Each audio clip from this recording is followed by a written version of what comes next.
चलिए आज हम लोग ज्योग्राफी के लेसन 3 चैप्टर में बहुत बहुत स्वागत है। तो हम लोग इसके पिछले वीडियो में जो है वो चैप्टर का मेन पॉइंट डिस्कस किए थे और मेन पॉइंट डिस्कस करने के बाद आज हम लोग यहाँ पहुँचे हैं। आज हम लोग एमसीक्यू डिस्कस करेंगे और उसका very short type of discuss करेंगे। ठीक है, तो यदि आप इस चैनल पे यदि नए होंगे तो उस पर आप सब्सक्राइब कर लेंगे और अब वीडियो देखने के बाद अंतिम में एक बार वीडियो को जरूर लाइक कर लेंगे। तो आइए हम लोग क्वेश्चन नंबर 1 डिस्कस करेंगे, है ना। कुल मिलाकर आज हम लोग इसमें क्वेश्चन नंबर 1 से लेकर 12 तक डिस्कस करेंगे, है ना, जो परीक्षा के दृष्टिकोण से काफ़ी इंपॉर्टेंट है ना।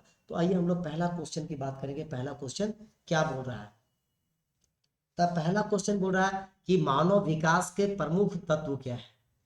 मानव विकास के प्रमुख तत्व क्या है ना। स्वस्थ जीवन, शिक्षा, उच्च जीवन स्तर, है ना।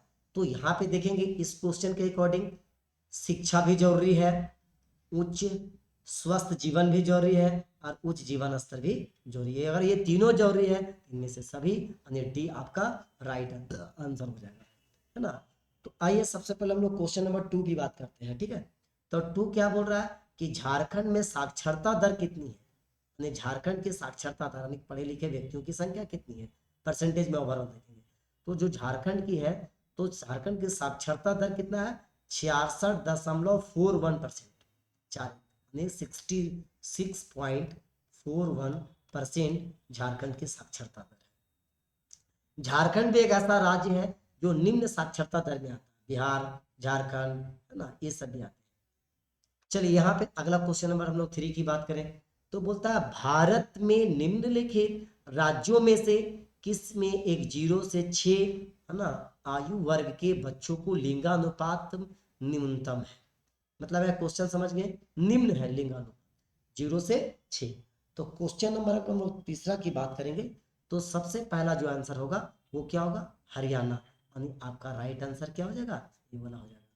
क्वेश्चन नंबर हम लोग 4 की बात करें तो 4 क्या बोल रहा है कि मानव विकास सूचकांक में भारत के निम्नलिखित में से कौन सी उच्च कोटि का उच्चतम कोटि का है। सबसे उच्च कोटि किसका है, तो केरल जो है सबसे उच्च कोटि का है। किसमें, मानव विकास यानी ह्यूमन डेवलपमेंट इंडेक्स की बात करें, है ना। तो कल हम बताए थे कि भारत का जो स्थान है 132वां स्थान है। कितना देश में, 192 देश में। तो 192 देश में ह्यूमन डेवलपमेंट में भारत का जो स्थान है 134वां, सॉरी 134वां है। और 191 देश है, 191 देश में ह्यूमन डेवलपमेंट इंडेक्स के मामले में जो भारत है 134वां स्थान पर आता है। लेकिन राज्य की बात करें तो HDI यानी ह्यूमन डेवलपमेंट इंडेक्स जो है वो प्रथम स्थान पर जो है वो केरल आ जाएगा। ठीक है, तो मैं समझा रहा हूं, समझिए, अगर इसको ठीक से सुनिए तो आप बिना देखे ऑप्शन के अकॉर्डिंग आप राइट आंसर टिक कर सकते हैं। ठीक है, ये क्वेश्चन नंबर हम लोग 5 की बात करते हैं। ठीक है, तो 5 क्या बोल रहा है, 5 बोल रहा है, बोलता भारत में निम्नलिखित राज्यों में से किस एक में स्त्री साक्षरता दर न्यूनतम है। यानी जो स्त्री की जो साक्षरता दर है वो सबसे कम है, तो वो कौन सा राज्य है, समझे ना। तो राज्य कौन सा है, बिहार। बिहार एक ऐसा राज्य है जो स्त्री शिक्षा की बात नहीं, अगर ओवरऑल देखें तो सबसे कम पढ़ा लिखा राज्य कौन सा है, बिहार है। और सबसे अधिक कौन है, केरल, जिसकी साक्षरता दर सबसे अधिक है, केरल। सॉरी इसको मैं काट के लिखता हूँ। ठीक है, केरल। ठीक है, केरल। भारत में निम्नलिखित केंद्र शासित प्रदेशों में किस एक की साक्षरता दर उच्च साक्षरता दर है। मतलब केंद्र शासित प्रदेश की बात किया, यहाँ पे राज्य नहीं, राज्य और केंद्र में अंतर है, समझ रहे ना। तो कुछ लोग कंफ्यूज हो जाते हैं, है ना। जब आपको केंद्र शासित प्रदेश मिले तो उसको थोड़ा सही सोच समझ कर टिक कीजिएगा। क्यों, क्योंकि जब भी MCQ जो होता है 1 मार्क्स का होता है, यदि आपका आंसर गलत हो डायरेक्ट जीरो, डायरेक्ट जीरो। ये रिटर्न नहीं है कि आप लॉन्ग आंसर लिखें, ये स्टेप्स गलत हो गया, ये सही हो गया तो आपको यहाँ पे मार्क्स मिल सकता है। बट ऑब्जेक्टिव में ऐसा नहीं है, गलत मीन्स गलत, समझ ना, उसका परिणाम भी जीरो होगा। तो कभी भी ऑप्शन को सही से पढ़िए और सोच समझ कर टिक कीजिए कि यही राइट है या नहीं। जो नहीं लग रहा है उसको काटिए, और जो आपको लग रहा है उस पर आप सोचिए कि इसमें कौन हो सकता है। आइए क्वेश्चन नंबर 6 की बात करते हैं। तो 6 क्या बोलता है यहाँ पे, केंद्र शासित प्रदेश। तो देखेंगे चंडीगढ़ है, लक्षद्वीप है, दमन एंड द्वीप है, तो ये भी नहीं होगा, ये भी नहीं होगा, तो क्या ये होगा या ये होगा, समझ रहे ना। तो अगर साक्षरता के अगर बुक्स में पढ़ेंगे तो आपका ये होगा राइट आंसर। यानी जितने भी केंद्र शासित प्रदेश है उनकी साक्षरता दर जो सबसे बेहतर है, उच्च है, वो किसका, लक्षद्वीप का है। तो क्वेश्चन नंबर आपका 6 तक क्लियर हो गया होगा। देखिए 5 क्लियर हो गया, 6 क्लियर हो गया, मैं 7 की बात करता हूँ, थोड़ा आगे चलिए। बोलता भारत के किस राज्य में सर्वाधिक जीवन प्रत्याशा, है ना, सबसे अधिक है। तो क्वेश्चन नंबर 7 की बात करें तो सबसे अधिक जो जीवन जो है लिविंग ऑफ स्टैंडर्ड है वो केरल का है, क्योंकि जब पढ़े लिखे लोग होंगे, अधिक पढ़े लिखे होंगे, उनकी थिंकिंग पावर भी अलग होगा और रहन सहन और खान पान का भी तरीका अलग होगा। तो जीवन प्रत्याशा जो है वो केरल का सबसे बेटर है, समझ ना, सर्वाधिक है। तो यहाँ पे देखेंगे थोड़ा क्वेश्चन नंबर 8 की बात करें हम लोग, तो क्वेश्चन नंबर 8 क्या बोल रहा है, 8 में हम लोग बात करते हैं। तो 8 में बोलता है कि संयुक्त राष्ट्र विकास कार्यक्रम, समझ ना। तो संयुक्त राष्ट्र विकास कार्यक्रम का हम लोग बताए थे कल इसको फुल फॉर्म। तो यूएनडीपी का फुल फॉर्म क्या होता है बताइए, तो यदि आप जानते होंगे तो आंसर मुझे आप कमेंट में बताइए। तो 15 जुलाई 2004 को 15वीं मानव विकास रिपोर्ट प्रस्तुत किया था, ध्यान दीजिएगा 15 जुलाई 2004। तो इनमें मानव विकास की रिपोर्ट को विकास का कौन सा सूचकांक बताया गया, तो ना आपका ये होगा, ना ये होगा, ना ये होगा, है ना, इनमें से कोई नहीं, राइट आंसर आपका ये होगा। नौमा देखेंगे, नौमा क्या बोल रहा है, ये थोड़ा मैं इसको ऊपर लेकर आ रहा हूँ ताकि आपको समझने में आसान।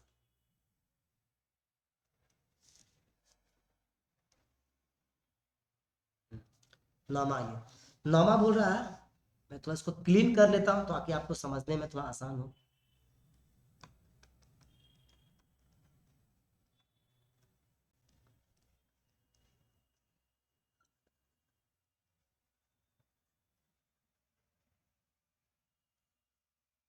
चलिए यहाँ पे ध्यान देना। अब नौमा के क्या बोल रहा है, क्वेश्चन नंबर 9 अगर हम लोग देखेंगे तो बोलता है संयुक्त राष्ट्र संघ विकास कार्यक्रम यूएनडीपी द्वारा प्रथम मानव विकास रिपोर्ट कब प्रकाशन हुआ था, कल ही आपको बताए थे 1990 में। तो ये अर्थशास्त्री थे पाकिस्तान का, जिनका नाम था महबूब उल हक, है ना, अर्थशास्त्री थे, इसके विषय में भी पूछा जा सकता है। निम्न में से किसे मानव विकास सूचकांक के रूप में जाना जाता है, मानव विकास सूचकांक। तो क्वेश्चन नंबर 10 की बात करेंगे यहाँ पे। तो दीर्घजीविता, ज्ञान के आधार, उच्च जीवन स्तर, ये तीनों मानव विकास के सूचकांक के आधार है, मतलब राइट आंसर आपका हो जाएगा कौन सा, ये वाला हो जाएगा। ठीक है, आइए आपको क्वेश्चन नंबर 11 की बात करते हैं थोड़ा सा, ठीक है, 11 में बात कर लेता हूँ फिर मैं आगे बात करूँ, ठीक है। तो क्वेश्चन नंबर 11 क्या कर रहा है उसको मैं थोड़ा देख लेता हूँ, ठीक है। 11 क्या बोलता है कि निम्न में से कौन सा मानव विकास के सामाजिक सूचक है। सामाजिक सूचक क्या होगा, जो समाज की सूचक है वो होगा आपका क्या, साक्षरता। ये इसका 11 का बी हमारा राइट आंसर। आइए हम लोग 12 बात करते हैं, क्वेश्चन नंबर 12 क्या बोलता है ना। तो बोलता है 12 में केरल का मानव विकास सूचकांक कितना है। तो एक बार देख लेते हैं आराम से कि केरल भारत के जितने भी राज्य हैं उन राज्यों में जो सर्वाधिक मानव विकास सूचकांक है वो केरल का है, लेकिन कितना, है ना, कितना है, तो इसका है कितना, 0.790। इसका राइट आंसर आपका कौन सा होगा, सी नंबर होगा। आप यहां तक समझ देखिए लास्ट 13 क्वेश्चन मैं डिस्कस करने जा रहा हूँ, 12 तक मैं बोला था लेकिन देखिए यहाँ पे 13 भी है। तो आज क्वेश्चन 1 से लेकर 13 तक डिस्कस कर रहा हूँ, जो परीक्षा के दृष्टिकोण से काफी भी इंपॉर्टेंट ये है ना। तो 13 क्या बोल रहा, गांधी जी के अनुसार एक व्यक्ति और एक राष्ट्र के जीवन में, है ना, उच्चतर लक्ष्य प्राप्त करने की कुंजी क्या है। तो कोई व्यक्ति अपने जीवन में उच्चतम लक्ष्य प्राप्त करने के लिए व्यक्तिगत मितव्ययता होनी चाहिए, सामाजिक धन में न्याय धारिता होना चाहिए और अहिंसा गांधी जी के सबसे महत्वपूर्ण हथियार है। इनमें से सभी गांधी जी के अकॉर्डिंग। तो क्वेश्चन नंबर 13 भी आपको समझ में आ गया होगा और 12 भी समझ में आ गया। आप इसको एक बार ठीक से बढ़िया से सुनिए, समझिए, बहुत ही इंपॉर्टेंट ये क्वेश्चंस है। इससे जितने भी क्वेश्चंस कोई भी एग्जाम में आएंगे आपका एक भी छूटेगा नहीं। तो आइए हम लोग क्वेश्चन नंबर आगे बात करते हैं। क्या बोल रहा है, थोड़ा ऑब्जेक्टिव में कुछ क्वेश्चन डिस्कस कर लेता हूँ, सॉरी सब्जेक्टिव, जो वेरी शॉर्ट टाइप क्वेश्चन होगा, है ना, वेरी शॉर्ट टाइप क्वेश्चन। मतलब ये क्वेश्चन कितने मार्क्स के आएंगे, है ना, 2 मार्क्स के आएंगे, ये 2 मार्क्स के आएंगे, 2 मार्क्स के क्वेश्चन है। तो क्या बोलता है, सामाजिक सशक्तिकरण क्या है? तो समाज के प्रत्येक वर्ग के लोगों की सामर्थ्य और विकल्पों के अवसर में वृद्धि। सामाजिक सशक्तिकरण क्या है, कि जो हमारे पास समाज में जो सामर्थ्य या विकल्प है वो लोगों के समान अवसर मिलने चाहिए। भूख, गरीबी, अज्ञानता, दासा, निरक्षरता से मुक्त होकर, है ना, मुक्त होकर समाज के सभी लोगों के समान अधिकार मिलना चाहिए। तभी हमारा समाज क्या होगा, सशक्तिकरण होगा। सशक्तिकरण का अर्थ क्या होता है, मजबूत, क्या होगा, मजबूत और स्ट्रांग। ठीक है, क्वेश्चन नंबर 2 देखते हैं। तो भारत के बच्चों में घटते लिंगानुपात के 2 कारण बताइए। लिंगानुपात के क्या कारण है? तो भारत में बच्चों की घटते लिंगानुपात के पहला कारण है सामाजिक दृष्टिकोण, है ना, और लिंग परीक्षण। तो सामाजिक दृष्टिकोण क्या है, तो ये हमारा ना, ये हमारा लड़की है ना, और ये हमारा लड़की, इसका बाल मैं बड़ा कर दे रहा हूँ, ठीक है, और ये हमारा क्या है, ये हमारा लड़का है ना, ये हमारा क्या है, लड़का है। ठीक है, तो यहाँ पे हम लोग क्या देखेंगे, तो सामाजिक दृष्टिकोण क्या, जब किसी के घर लड़की होता है ना, अगर लड़की पैदा होता है तो उसकी जो मतलब जो सोच है थोड़ा डाउनफॉल होता है, अपने आप को थोड़ा गलत समझता है। और जब बेटा हो गया तो बहुत प्राउडली समझता है। मतलब क्या हुआ, समाज के जो लोग हैं उसकी सोच जो है वो डिफरेंटेबल है इन दोनों के प्रति। इसलिए भारत सरकार ने यहाँ मोदी क्या बोला, बेटी बचाओ और बेटी पढ़ाओ एक योजना के कारण आज बेटियों को जो सम्मान मिला है वो काबिल तारीफ है। दूसरा, लिंग परीक्षण। अगर कोई गर्भ धारण की है, इसके जो गर्भ में लड़का या लड़की, वो पहले परीक्षण करवाता है, और इनकेस अगर बेटी है तो उसको गर्भ में ही मार दिया जाता है। ये 2 कारण है जिसके कारण जो है वो लिंगानुपात जो वो घट रहा है, समझ रहे ना। लेकिन मैं थोड़ा सा,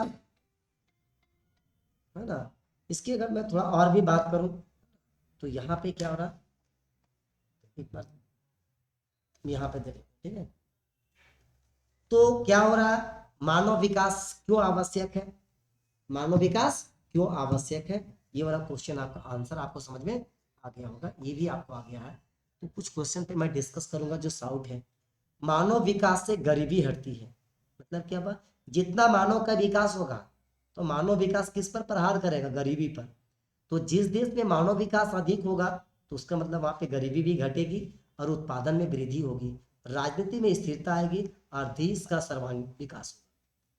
तो सर्वांगीण विकास का क्या अर्थ होता है, जिस देश में शारीरिक, मानसिक, आर्थिक, वहां के रहने वाले लोगों की सभी दृष्टिकोण से विकसित होता है, उसको हम लोग सर्वांगीण सर्वांगीण विकास कहेंगे, जो मैंने कल आपको बताया। अगला क्या बोल रहा है, बोलता है मानव विकास को परिभाषित कीजिए। बहुत ही इंपॉर्टेंट क्वेश्चन है, एकदम जैक में कई बार पूछा है और ये बहुत ही इंपॉर्टेंट है, वीवीआई है, इस दृष्टिकोण से ज्यादा इंपॉर्टेंट है। मानव विकास राजनीतिक स्वतंत्रता, स्वास्थ्य, भौतिक, पर्यावरण से लेकर सामाजिक, आर्थिक सभी विकल्पों में सम्मिलित होते हैं, और उसके विकल्प उनकी स्वास्थ्य, शिक्षा, सेवाएं, सशक्तिकरण हो, उसमें वृद्धि की प्रक्रिया सतत चलता रहे, उसको हम लोग बोलेंगे मानव विकास। जानते हैं, मानव विकास की जो अवधारणा है पहली बार महबूब उल हक ने दिया था, जो पाकिस्तान के अर्थशास्त्री थे, जो मैंने पहले आपको डिस्कस किया है। ठीक है, थोड़ा सा इसको देख लेते हैं। आज हम लोग क्वेश्चन 5 तक डिस्कस करेंगे, फिर 6 हम लोग नेक्स्ट वीडियो में डिस्कस करेंगे, है ना। तो क्या बोलता है यहाँ पे, मानव विकास के मापन के 3 प्रमुख कारण कौन कौन से। तो संयुक्त राष्ट्र संघ मानव विकास कार्यक्रम विकास के आधारित करने के लिए 3 मापन किया गया है। तो इसमें क्या है, ऊर्जा जीविता में व्यक्ति किसी लंबे समय तक जीवित रहे, उसका ज्ञान के आधार हो और उच्च जीवन स्तर। इसका मतलब क्या होता है, जैसे आप परीक्षा देते हैं तो परीक्षा देता तो आपकी कॉपी का मूल्यांकन कैसे करता है, जो बहुत अच्छा लिखता है वो क्या होता है, फर्स्ट होता है। जो उससे थोड़ा लोअर लिखता है क्या होता है, सेकंड होता है। जो उससे और लोअर होता है क्या होता है, थर्ड। और जो कुछ भी नहीं लिखता वो क्या हो जाता है, फेल। समझ ना, तो ये कैटेगरी है, उसे मानव विकास की कैटेगरी है मापने की, है ना। ये 3 कैटेगरी के आधार पर मापा जाता है और उसी के आधार पर दुनिया का जितना देश है उसका एचडी निर्धारित किया जाता है कि दुनिया का कौन सा देश जो है जिसका एचडीआई बहुत अच्छा है। जिसका एचडीआई अच्छा होगा दैट मीन्स क्या होगा, वह डेवलप कंट्री होगा और वहाँ के लोग जो होंगे वो डेवलप होंगे। ठीक है, तो यहाँ पे क्वेश्चन नंबर आपका कितना, यहाँ पे कुछ और भी क्वेश्चन है। ठीक है, तो हम नेक्स्ट टाइम आपके साथ में डिस्कस करूँगा, ये वीडियो लंबा ना हो, तो हम लोग ऑब्जेक्टिव सब्जेक्टिव सारा टॉपिक मैं डिस्कस किया हूँ, नेक्स्ट वीडियो में मैं आपके साथ में डिस्कस करूँगा। तब तक के लिए बहुत बहुत धन्यवाद। मुझे उम्मीद है कि आपकी परीक्षा की तैयारी बेहतर तरीक़ा से कर रहे होंगे, क्योंकि परीक्षा का जो टाइम है वो बहुत नज़दीक है, 6 फरवरी से एग्ज़ाम है। तो आइए हम लोग सभी लोग मिलकर एक बेहतर तैयारी की ओर आगे बढ़ें और करियर में बेहतर करें। आज के लिए इतना ही, मिलते हैं अगले वीडियो में, तब तक के लिए